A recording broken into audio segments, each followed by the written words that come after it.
अक्कू श्रीवास्तव जी, आपका बिहार का एक लंबा चौड़ा आपका इतिहास रहा है और आप घूमकर भी आए। इतनी पोलिंग की उम्मीद थी किसी को? और अगर आपको थी, मुझे नहीं मालूम, मैंने तो नहीं सोचा था इतनी हैवी पोलिंग होगी। इसके पीछे क्या मतलब है?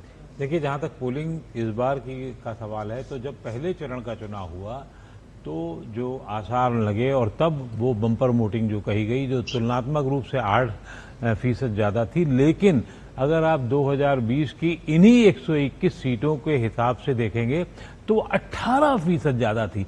तो ये माना जा रहा था कि वो 56% जो 2020 में थी, तो इसका मतलब ये कि दूसरे दौर में और ज्यादा होनी थी, जो हम लोगों ने संभावनाएं भी जताई थी, और वो संभावना बिल्कुल ठीक हुई। आज वो 70 के आसपास हो रही है।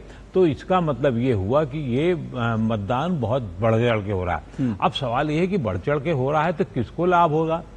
हमारे साथी यहाँ जनसुराज के बैठे हैं, वो अपने मैं माफी भी चाहता हूँ। मैं ये भी बता दूं, जनसुराज के हमारे साथ अक्षत शौनक है, उनका परिचय कराना भूल गया। अक्षत जी, अभी नई पार्टी आई है, अब हो गया ना, नए खिलाड़ी हैं तो बाद में हो गया तो अच्छा ही है, उसमें कोई बात नहीं है। दूसरा, अब आरजेडी है, तो आरजेडी को खासतौर से लालू जी की पार्टी का, तो जैसे ही ये खबरें चल रही ना, पूर्णिया, किशनगंज, इसमें 75%, तो वहां वो बहुत उत्साहित उल्लासित होंगे। क्यों? क्योंकि वो उनके, मुझे कहने में कोई संकोच नहीं है, आरजेडी का जो समीकरण होता है, यादव और मुस्लिम का समीकरण जो पहले से उनका चला आया है, बेस आया है, लगभग 27-28% का पेडिस्टल है उनका, प्लस और होते तो वो उससे समझेंगे।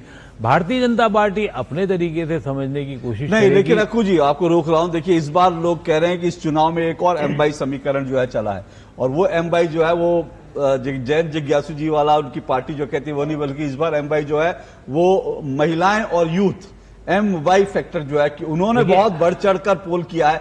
अब वो महिलाएं, यूथ कहां जा रही हैं इसके बारे में कोई नहीं जानता। भाई, ये एक बात बताऊं मैं आपको, एमवाई 2 हुए ना, तो एक तो अभी उनका एमवाई था, अब एक एमवाई जो है वो जेडीयू का है, या अब आप कैसे कह रहे हैं कि वो उनका नहीं होगा?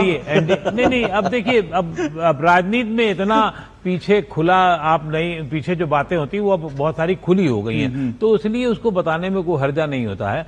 जो दूसरा एमवाई समीकरण है वो एनडीए का है, जेडीयू का है, बीजेपी का है, वो वहां कितना जाता है। अगर मोटा मोटी देखने की कोशिश करें तो जो आईएनडीआई के साथ में गठबंधन है और जो उसका कंसोलिडेशन है वो पहले था, अब किसी और हुआ है।